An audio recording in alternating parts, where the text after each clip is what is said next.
Court के फैसला के बाद क्या सेविका ग्रेजुएटी का हकदार हो जाएगी, नहीं होगी?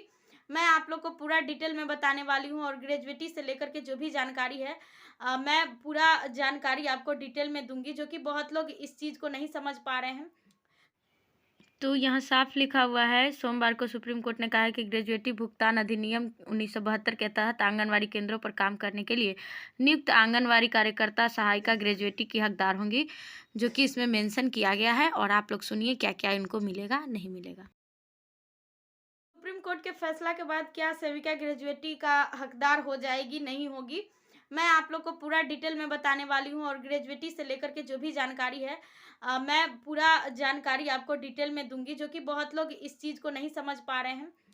तो मैं आज आप लोगों को फुल डिटेल के साथ बता रही हूँ कि ग्रेजुएटी में क्या मिल सकता है, क्या नहीं मिल सकता है और क्या सरकार हम लोग को देने वाली है, जस्टिस ने हम लोगों के लिए क्या किया है। तो सुप्रीम कोर्ट का जो फैसला आया है, जो कि आप लोग पेपर के माध्यम से पढ़े होइएगा, तो उसमें साफ तौर से लिखा गया है, साफ तौर से दिया हुआ है कि सेविकाएँ 4 घंटा का वर्क नहीं बल्कि हाफ टाइम वर्क नहीं बल्कि फुल टाइम वर्क में उनको समाहित किया जाए। वो सुप्रीम कोर्ट का जो फैसला है उसमें ऐसा कहा जा रहा है कि सेविकाओं को फुल टाइम के लिए सम्मिलित किया जाए। सेकंड मैटर करती है कि जब सेविका पूरा जो शेड्यूल है वो सरकार के नियम का पालन करती है, तो फिर उनको सरकारी कर्मी का दर्जा क्यों नहीं मिलता है? जो कि दिया हुआ है उसमें कि जो सरकार का जो भी गाइडलाइंस होता है उसी को फॉलो करती है सेविका। फिर भी सेविकाओं को सरकारी कर्मी का दर्जा नहीं मिलता है, ना सरकारी कर्मी के हिसाब से उनको वेतन मिलता है। तो वो जस्टिस गुहार लगा रहे हैं कि उनको सेविकाओं को वेतन मिलना चाहिए। उन्होंने कोर्ट भी ये फैसला किया है कि सेविकाओं पर मद्देनज़र देखते हुए उनके हक में फैसला लेना चाहिए, जो कि वो ग्रेजुएटी का हकदार है, उनको मिलना चाहिए। और जो भी जैसे सरकारी कर्मी का सैलरी बढ़ता है, हर साल में परसेंटेज होता है 5%, 10% के हिसाब से, तो उनका भी ऐसा बढ़ाया जाए, जो कि सेविकाओं के साथ ये सब कोई सरकार लागू नहीं करती है। तो केंद्र सरकार को भी ये चीज़ कहा गया है और राज्य सरकार को भी कहा गया है। देखिए इस पे पहल कितना होता है। हालाँकि हम लोगों के लिए ये बहुत बड़ा फैसला आया है, क्योंकि सुप्रीम कोर्ट ने ये फैसला दिया है, तो हम लोग के लिए बहुत अच्छा है।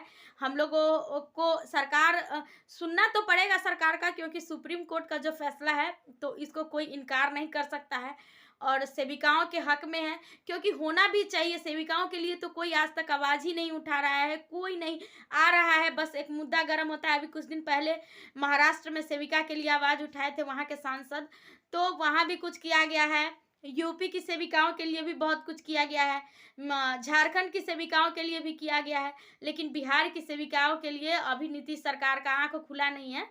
अभी पता नहीं कब खुलेगा, नहीं खुलेगा, ये कहना मुश्किल लग रहा है, क्योंकि नीतीश सरकार तो नीतीश सरकार है। क्योंकि सेविकाओं को तो वो उनका खाली नारा है कि मुख्यमंत्री का खाली नारा है, लेकिन उसका जो नारा का जो थीम होता है उसको धरती कहते हैं, सॉरी, ज़मीन पे लागू करना वो उनका काम नहीं है। तो वो खाली अपना गाइडलाइंस जारी करते हैं कि बेटी बचाओ बेटी पढ़ाओ, जो हमारे मुख्यमंत्री और प्रधानमंत्री दोनों करते हैं, लेकिन ऐसा करते नहीं हैं। तो हाई कोर्ट का हम लोग का फैसला, सुप्रीम कोर्ट का हम लोग का फैसला है, तो देखिए क्या होता है। आगे बने रहिएगा वीडियो में और ये ग्रेजुएटी के हिसाब से कुछ ना कुछ मिलेगा। ये बात तो बनना ही बनना है, क्योंकि ये सुप्रीम कोर्ट का आदेश है, तो इसको कोई झुठला नहीं सकता है, हटा नहीं सकता है। बाकी आगे क्या होगा मैं सारा अपडेट आप लोग को दूंगी। और हाँ, इसका जो एक चीज़ मेंशन किया गया है कि सेविकाओं के लिए जो मेंशन करती है कोर्ट कि सो आप जो सेविका है उसको मूलभूत सेवाओं से वंचित रखा गया है, तो उनकी मूलभूत सेवाओं को लागू किया जाए, तो ये बहुत अच्छा हम लोगों के लिए है। तो ये भी मूलभूत सेवाएं के बारे में, तो ये तो लागू हो जाएगी। मूलभूत सेवाएं जो है, जैसे कि फर्नीचर नहीं मिलता है टाइम से, किसी को फर्नीचर नहीं मिलता है, ना किसी को बर्तन मिलता है। सब कुछ आपके हिसाब से, जैसे केंद्र संचालित हो रही है, तो आपके हिसाब से नहीं मिलेगी। जब चाहेंगी सरकार तब आपको देंगी।